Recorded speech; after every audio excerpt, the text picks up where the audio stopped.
Hey, hey, and welcome to Monday. This is private practice. It's 4:30 p.m. on Monday, the 24th of September. I did just say that, Monday, the 24th of September. Am I the only person getting scared about the end of the year fast approaching? Am I the only person who feels like it's just a big slide into the end of the year now? Oh, it gets me. I just finished writing a letter to a solicitor who was looking for some dates for me to be able to meet with their client today, and I had to look at my availability, and they wanted a couple of weeks out. And yeah, I potentially got an appointment in the middle of October happening already. Hurrah!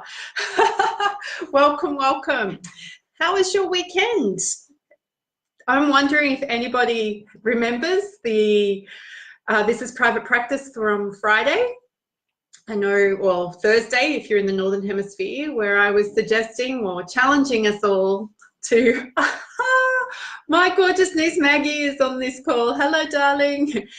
I was challenging us all to think about the things that we are struggling with and to encourage us to let somebody know that we're struggling. Not necessarily to ask them for help, but to start creating a sense of peace or ease or maybe grace around letting people know that we struggle with things.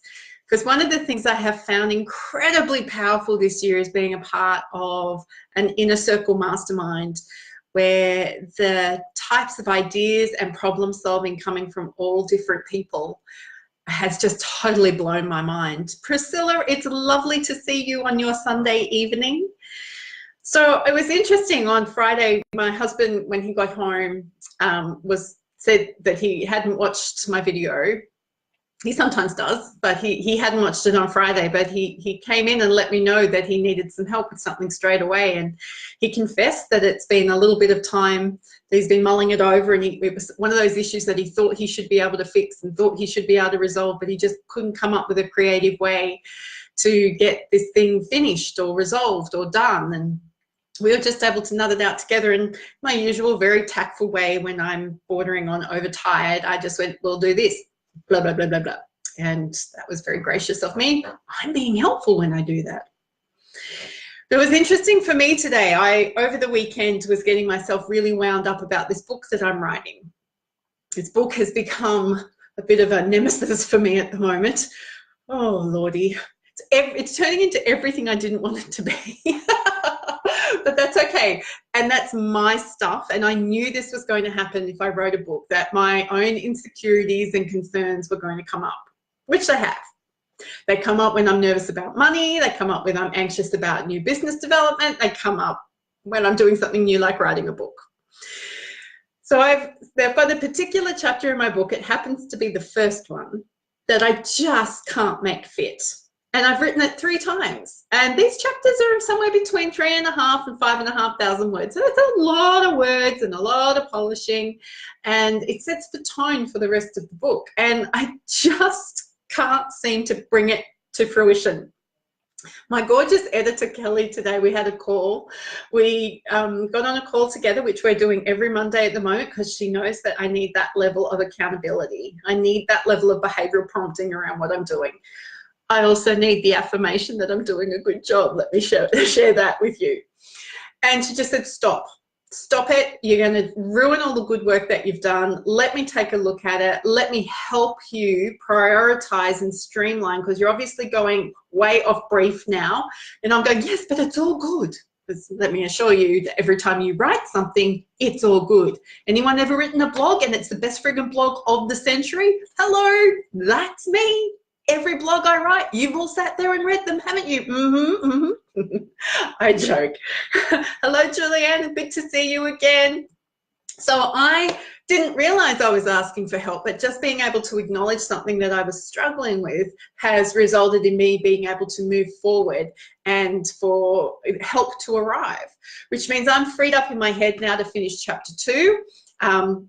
Which shouldn't take me very long. We should get that done by the end of this week. And this week, I'm actually starting the interviews that are going to form a part of this book, which I'm excited about, really excited. And I had somebody else say yes today, from a really, really big allied health practice near where I live, like massive, lots of, like, huge. And I'm really keen to talk to them about how they've built what they've built and what makes them unique and why people keep wanting to go and work there. It's kind of the place that has a waiting list for professionals who want to work there, as opposed to a waiting list for clients who need treatment. How cool would that be for those of you like me who find recruitment a little tedious, time-consuming, energy-sapping, and all of those other really good things that come with recruitment?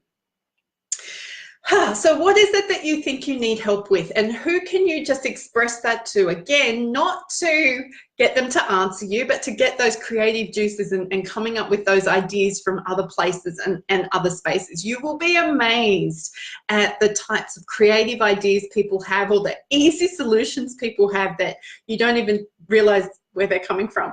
I know Anthony, my son, who's very interested in what we do now that he works here, he'll often just go, well, Mum, if you just do it this way, surely you're going to get that result. And sometimes I feel like, wow, if there was a prize for the person who could overcomplicate things the most, I think I would win that prize. Anyone else with me? We're so good at that as health professionals. Hey, Jen, you'll know about overcomplicating. You used to be a solicitor. You're very good at overcomplicating things. So this week, I want to encourage us all to get out of our sense that if we ask for help or admit that we need help, that there's something wrong with us. In fact, we ask our clients all the time to let us know if they need help. I ask my clients if they need help understanding or implementing or negotiating. I ask my clients if they need help remembering. Some of them, how do you like to be reminded of things? Given that I work with people with cognitive deficit, post-stroke, or some type of brain fog going on, that's a really useful question. There's no shame here. It's about becoming more comfortable with knowing that we haven't got it all together all the time, and that we can't possibly have all the answers to all the questions.